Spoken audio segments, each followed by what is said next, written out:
তাদের ক্লিয়ারলি দুর্নীতির মামলা আছে, ক্লিয়ার। আমি শুধু দুর্নীতির মামলার ব্যাপার বলছি, সেই মামলাগুলো প্রত্যাহার হয়ে যাচ্ছে। ওইখানে একটা ব্যাড পারসেপশন সৃষ্টি হচ্ছে। স্বৈরতান্ত্রিক হওয়ার একটা পটেনশিয়ালিটি থাকবে, স্বৈরতান্ত্রিক হওয়ার একটা সম্ভাবনা থাকবে।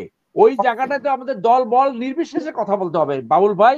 এইখানে আমরা কোনো জায়গায় আমি আপনার একটাও সমালোচনা করি নাই, আমি কিছু ফ্যাক্ট তুলে ধরছি। দেখেন একটু কয়েকটা পয়েন্ট আমি সমালোচনা করলাম। এই যে আমাদের মনস্তান্ত্রিক চেঞ্জে দেখেন যে বিএনপি এখন ক্ষমতায় যায় না এখন পর্যন্ত। আমি কেন বললাম যে বিএনপি সবচেয়ে সিংহভাগ বেনিফিশিয়ারি এবং বড় অংশে তারা নিয়ন্ত্রণ করছে, এটা বলে অনেক সময় লাগবে। উদাহরণ, ছোট্ট একটা উদাহরণ দিই, যে যে AG DG including attorney general এবং এই যে সরকারি যে আইন কর্মকর্তা হয়েছে এর 90% বিএনপি। তো বেনিফিট পায় নাই, পেয়েছে। কিভাবে রাষ্ট্র পরিচালনা করছে ওইটা আমাদের জানা আছে, সেটা এখানে বললাম না। সমালোচনাকে এপ্রিসিয়েট করতে হবে। আপনাকে যদি কেউ সমালোচনা না করে, বাউল ভাই, বিএনপি তো ক্ষমতা যাবে। কেউ যদি সমালোচনা করতে না পারে, 5ই আগস্টের আগে মনে করেন যেই নেতা হোক, আমি কারো ব্যক্তিগত নাম বলছি না, 5ই আগস্টের আগে আপনারা কোনদিন ইয়ে করলেন না, সমালোচনা করতে পারলেন না। এখন একটা মধ্যবর্তী কাল চলছে। ইতিহাস আপনাকে মনে করাই দেই, অপু উকিল আপনি আর আমি টকশোতে ছিলাম, আপনার সাথে কি বিহেভ করলো, আমার সাথে কি বিহেভ করলো, সেই বিহেভ আপনার সাথে কেউ করেছে? আপনি সমালোচনা যুক্তি দিয়েছেন, আমি পাল্টা যুক্তি দিয়েছি যে আমরা এটা করি নাই। আপনি ডিএজি, আপনি জাস্টিস হয়েছে, কয়জন হয়েছে দেখেন। আপনি মামলার কথা বললেন, আমি নিজে 129টা মামলা, যার 99 ভাগ মামলা মিথ্যা, গায়েবী, অসৎ, এবং এখনো পর্যন্ত 10টা মামলা আমি প্রত্যাহার করতে পারি নাই। বিএনপি আর খালেদা জিয়া মুক্তি পেয়েছে। খালেদা জিয়াকে অন্যায় ভাবে গ্রেপ্তার করে রাখা হয়েছিল 6 বছর, এখন মুক্তি পেয়েছে। একটু আমরা তো এই সরকারের কাছ থেকে একটা ন্যায্যতা আশা করি। এটা যদি বিএনপির ফেভার মনে করেন বা বলেন, সেটা তো দুর্ভাগ্যজনক। না না না, সেটা আমি আবার একটু ক্লারিফাই করি আপনাকে। আমি আপনার মামলা, আমার নিজের 10টা মামলা, আমার তো 2টা মামলা চার্জশিট হয়ে আছে, এখনো চলমান, সেটা স্টে অবস্থায় আছে। বেগম জিয়ার মামলা প্রত্যাহার একদম যুক্তিযুক্ত। কিন্তু এই আপনাদের পলিটিক্যাল মামলা তো 2টা কমিটি হয়েছে, একটা কেন্দ্রীয় কমিটি আর একটা জেলা পর্যায়ের কমিটি। এই কমিটির মাধ্যমে রাজনৈতিক মামলাগুলো প্রত্যাহার হয়ে যাবে শিওরলি, সময়ের আছে। কিন্তু যাদের ক্লিয়ারলি দুর্নীতির মামলা আছে, ক্লিয়ার, আমি শুধু দুর্নীতির মামলার ব্যাপার বলছি, সেই মামলাগুলো প্রত্যাহার হয়ে যাচ্ছে। ওইখানে একটা ব্যাড পারসেপশন সৃষ্টি হচ্ছে। আপনি যদি ওই উইকিলিক্সের বইটা পড়েন, ওইটার ভিতরে আপনি পেয়ে যাবেন, উইকিলিক্সের ভিতরে কাছে সেই ধরনের মামলা প্রত্যাহার হয়ে গেছে। রাজনৈতিক মামলা কথা বলছি না, দুর্নীতির মামলা ব্যাপারে আমি বলছি। সেই দুর্নীতির মামলা, তাহলে ওই যে আওয়ামী লীগের সময় কোনো দুর্নীতিবাজ আওয়ামী লীগের বিচার হয় নাই, এখনো হবে না, তাহলে বাংলাদেশে আর দুর্নীতির মামলা কোনো বিচার হবে না। রাজনৈতিক মামলা 100% প্রত্যাহার হবে, সেটা আমিও চাই, কারণ আমি নিজেও তো সেখানে এফেক্টেড। এখন 17 বছর ক্ষমতার বাইরে বিএনপি কোথায় কি দুর্নীতি করতে পারলো করলো, এটা আমার খালেদা জিয়ার বিরুদ্ধে দুর্নীতিরই মামলা।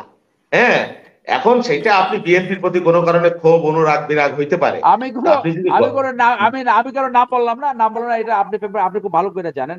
আর আমি কোনো চোরাগুলিতে হারাই যাই না, আমি জাতীয়তাবাদে আছি। আমি আগেও সমালোচনা করছি, এখনো করছি। তো আমি যেটা বলছিলাম যে আপনি এর আগে সমালোচনা করলেন না, আপনি এখন মধ্যবর্তী সময় সমালোচনা, ক্ষমতায় গেলে কি আপনি কাউকে সমালোচনা করতে পারবেন? তো আপনি যদি সমালোচনা করতে না পারেন, আপনি নিশ্চিত থাকেন কেউ আপনাকে মক সুরে মারবে না আপনি কথা বলার জন্য। আমি দায়িত্ব নিয়ে বলছি, আপনি নিশ্চিত থাকেন বিএনপি যদি মানুষের ভোট নিয়ে কোনোদিন ক্ষমতা যায়, আপনি এখন যেভাবে বলছেন এর চাইতে আরো ভালোভাবে বলতে পারবেন। কারণ আমি জাতীয়তাবাদী, সেই জন্য এটা বলবো। আপনি যদি সমালোচনা করতে না পারেন, আপনার ভুল ত্রুটিগুলো সামনে আসবে কি করে? আপনি কারেক্টেড হবেন কি করে? আপনি যদি ওইখানে আপনি যারে বসাবেন, এই সাংবিধানিক সেটআপে যাকে বসাবেন, এ যদি ফেরেশতা হয়, তার তো স্বৈরতান্ত্রিক হওয়ার একটা পটেনশিয়ালিটি থাকবে, স্বৈরতান্ত্রিক হওয়ার একটা সম্ভাবনা থাকবে। ওই জায়গাটাতে আমাদের দল বল নির্বিশেষে কথা বলতে হবে বাবুল ভাই। এইখানে আমরা কোনো জায়গায় আমি আপনার একটাও সমালোচনা করি নাই, আমি কিছু ফ্যাক্ট তুলে ধরছি। দেখেন এই ফ্যাক্ট গুলো দিচ্ছি যাতে আপনি বলছেন চাঁদাবাজি হয়েছে, আমি তো অস্বীকার করিনি। হ্যাঁ হয়েছে, কোথাও কোথাও হয়নি একেবারে তা তো না, হয় নাই তা না।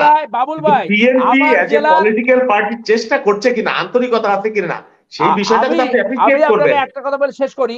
আমার জেলায়, যে জেলার আমি বিএনপি সদস্য ছিলাম, সেইখানে 5ই আগস্টের পরে আহ্বায়ক এবং সদস্য সচিব আওয়ামী লীগের ব্যবসায়ীর কাছ থেকে গাড়ি নেছে হেরিয়ার, এই যে পেপার পত্রিকা আসছে, সোশ্যাল মিডিয়া আসছে, পারলে এটা একটু তদন্ত করার পিরোজপুর জেলায়। আচ্ছা, এই যে এই কথাটা যেভাবে প্লেস করলেন, এতে না আপনি আমাকে একটা ভিলেন করার চেষ্টা করছেন। আমি কিন্তু আপনার ফ্রেন্ড, আমি জাতীয়তাবাদের ফ্রেন্ড। শুধু এইটা না, সেদিন যে এই যে নারায়ণগঞ্জের একটা থানার সেক্রেটারি না, যে উনি একটা যেটা বাস বলেছে ড্রাইভার, চেষ্টা তো করছে বিএনপি জায়গা হ্যাঁ, থেকে, যে না এটা না, মনে হয় সেটা তো বলার আমরা চেষ্টা। বলবোই, সেটা বলবো। এখন যদি শুধু আপনার সাথে যদি কোরাস ভাই সব ভালো, তাহলে আরো আরো অনেক ভালো কাজ হয়েছে, আরো অনেক ভালো, শোনেন, আরো অনেক, আমার এই বিশ্বাস পর্যন্ত করেন, যত আরো কথা অনেক ভালো বললেন, কাজ করছে। আমি বিএনপির প্রতি আমি একটা বাবুল ভাই, পজিটিভ আমি শোনেন, খুঁজে পাইলাম না, বাবুল এই ভাই, জন্য আমি বলছি। পজিটিভ বলছি। আমি তারেক সাহেবের মুখ থেকে এই কথাগুলি শুনতে চেয়েছিলাম, যেটা নিয়ে আমি সমালোচনা করছি, যে দুইবারে বেশি কেউ প্রধানমন্ত্রী হবে না, দ্বিকক্ষ বিশিষ্ট আইনসভা। আপনার আরো ভালো কাজ বলবো, দেখেন, এই যে নারায়ণগঞ্জের একটা ছেলে বাস ড্রাইভার ব্রেক শেষ করবেন। করছে, তাকে কার্ড দিয়ে বলছে এইটা আমার কার্ড, তাকে এক্সপেল করছে। এইটা হলো অ্যাকশন, এইটা কার্যে পরিণত করতে হবে। Thank you. ডেফিনেটলি অনেক অনেক অনেক অনেক অনেক অনেক ভালো সংস্কার হয়েছে, সেগুলো আজকে আলোচনায় আসে নাই বলে অনেক জায়গায় বলছি।